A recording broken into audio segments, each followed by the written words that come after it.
Imagine if today somebody gave you a check for $1 million and you went to deposit it at your bank and the bank said, okay, great, like this will clear in the next 10 business days because it's a big check and the bank has to work it out.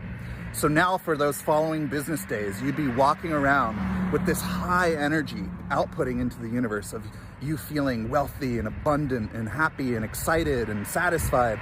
And as a result, living from that level of energy would produce all these other experiences that are on that level of excitement and abundance and prosperity, right? Even though you don't have a dollar to spend yet, you'd just be walking around all that time knowing, right? It's a knowing, it's not even like hoping anymore because you know that the funds are gonna be released on that certain day or whatever. Or imagine if somebody came to you today and said, hey, here's your dream job. They just offer you your dream job. It's the perfect career that you've always wanted. And they say, you start in 2 weeks.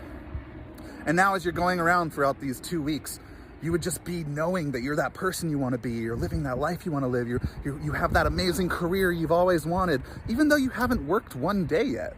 You're just walking around and operating from this level of energy, of excitement and joy, satisfaction. And as a result, because that's where your energy is, you become a vibrational match to all these other experiences that are so joyful and so abundant and so satisfying, right? So comfortable and all this. But nothing's really changed. It's just that you gave permission to a condition to allow yourself to feel an emotion, right? And I truly believe that if we can generate that emotion first, if we can conjure the emotion that we want to conjure, then many manifestations can come to match that vibration, right?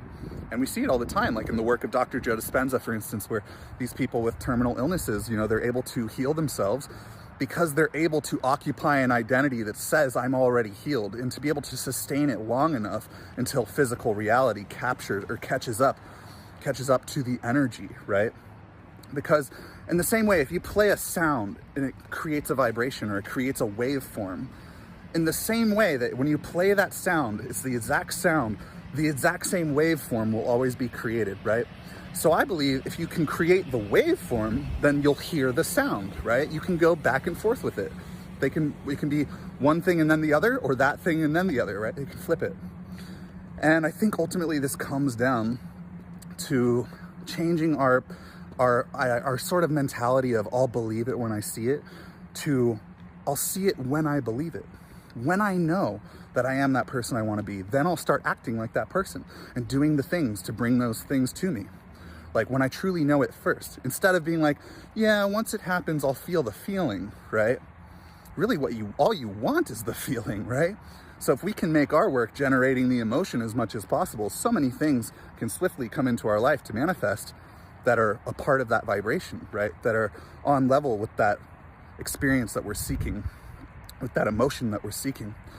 And at the same time, I understand all of this intellectually, but even still, if I were to operate from feeling that feeling of being just handed the $1 million or whatever, I can do it for a while, but still, the doubt starts to creep in and it steals the good seed that you've planted, right? And that's what doubt does. And it's funny because some of our doubts or our limited beliefs are so subtle or so nuanced. For instance, okay, let's go to the money thing. I truly believe that I'm going to be financially wealthy one day. I've always believed that. I've always felt that. That just feels natural to me. But one of my limiting thoughts around that is that it's yeah, but probably not today. Probably not tomorrow. Probably not this week, right? And it's funny because whenever I realize that, it's oh, those are the thoughts that I need to kind of soften a little bit and say, hey, you know what? It could happen sooner than I realize. I could have a great idea this week that I just follow my bliss on, and all of a sudden this amazing, empire gets built, or who knows? Things happen all the time, right? And so I think it's about catching those beliefs, softening them, realizing that those are the things that come in and steal the seed that we've planted.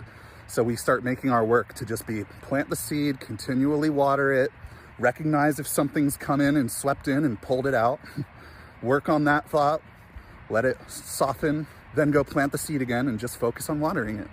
Before you know it, all kinds of manifestations can come to match the vibration that you're holding, and you don't need to insist on it being a specific manifestation, because remember, the emotion is all you want to feel. So let's say, if you want one specific thing, let's say you want to be with a specific person, right? And so you're operating from feeling like you're already there and living that type of like relationship and whatever. And then if another person comes in, don't just be so quick to like deflect them, be like, no, I'm looking over here, because again, what you want is the emotion that you think the experience is going to provide. But what if that emotion is actually going to be felt over here instead of over there? So it's also about being detached from the specifics of the outcome, but generating the general emotion that you're seeking, and then allowing manifestations to come into place that are a vibrational match to that emotion.